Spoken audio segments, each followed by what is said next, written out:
the Belated Binge Podcast. Hi, and welcome to the Belated Binge Podcast. I'm Zach, your host, deep diving the Harry Potter series, both what's on the page and what's not in this Lumos episode. I didn't read these books through till my mid-20s, and my favorite thing about this fandom is the constant theorizing, the super interesting headcanons, and the countless opportunities for speculation. Some say it's because it's a very well-written, robust, fantasy, magical world to escape to. Others say it's because Harry is a super unobservant narrator throughout the books, leaving a ton of gray area to explore. Whatever the reason, that's what this episode is all about. Today, we're focusing on Chapter 15 of Chamber of Secrets, Arogag.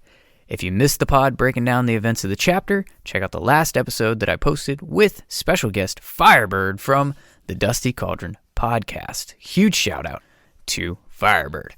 Also, want to shout out our free elf patron, Alex Swetlin.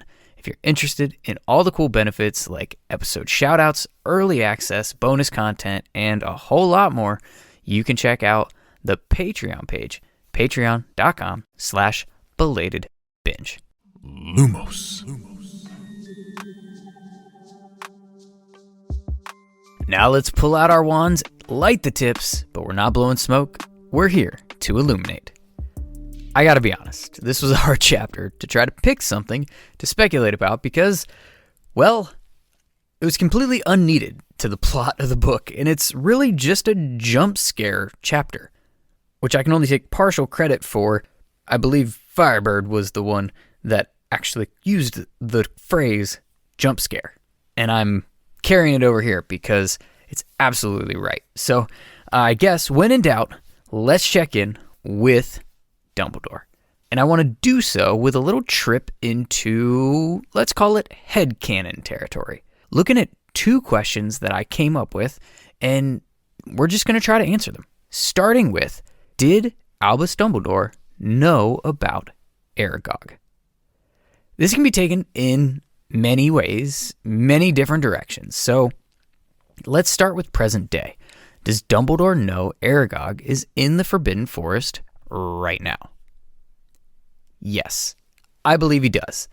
I think that beyond the events that took place 50 years ago, Hagrid trusts Dumbledore completely. And Dumbledore trusts Hagrid as well. He says so much. I don't think there's any way that Hagrid has had Arogag as a pet for 50 years and set it up a home in the forest right next to the school without telling Dumbledore about it, especially since it's procreating. And if you don't think he would have just volunteered the information, I also don't believe that he'd be able to keep it a secret from Dumbledore for that long. Not even maybe. While I have speculated on this podcast that a lot of the times when Hagrid spilled the beans, particularly to the trio, he was supposed to.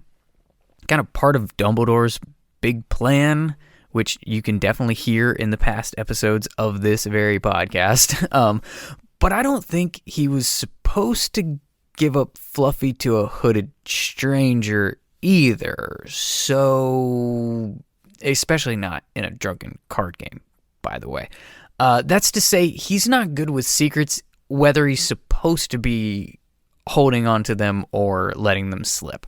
And he certainly wouldn't be with Dumbledore, who he basically owes his life to. Because it seems that Dumbledore's the reason that Hagrid wasn't taken to Azkaban for murder as a child.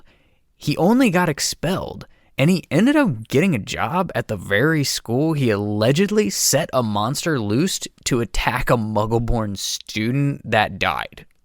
I mean, somebody at least had to have Hagrid's back. Somebody with a lot of power, and I'd say that it's Dumbledore. And I'd say that Hagrid isn't someone that's going to repay that by keeping a secret that the very monster he was accused of setting loose is still hanging out in the woods right next to the school. And did I mention procreating? No, I think Dumbledore is fully aware about Arogag. I also think Dumbledore probably helped make the arrangements. He knew Hagrid wasn't guilty. He knew the spider didn't attack Myrtle. He couldn't stop Hagrid from being punished, but he does seem to have lessened the punishment as much as possible. And I think he would have just kept helping Hagrid. First, by finding a safe area of the Forbidden Forest that Hagrid could take Arogag. He may have even helped Hagrid on finding Arogag a wife. Who knows? Dumbledore would certainly want to know there was more love in the world after all, you know? Now here's the next place that I wanted to take this discussion. So the next question. Did Dumbledore know about Arogag 50 years ago? I think he did. And here's where we start to switch course from headcanon to pretty much fan fiction. But here's how I like to think that this whole thing went down. Hagrid is a half-giant. His giantess mother left immediately. His father died when he was a kid. I'm sure this can probably be fact-checked, but I think that it was sometime after Hagrid started at Hogwarts, but before he was expelled that his father died. Hagrid was an outcast, an orphan, one that looked completely different from everyone else, on the count of being way bigger than the other kids. He was likely bullied by the purebloods. He was also likely not accepted by many of the other students, pureblood or not. Dumbledore would have been fully aware of all of this. And this is the exact type of person that Dumbledore gravitates towards. You could almost draw a parallel to Slughorn, who's also at the school during this time. He's currently collecting students for the Slug Club, building connections with young wizards and witches, and he believes that he's setting himself up for some sway and influence that these students are going to be able to have once they leave Hogwarts.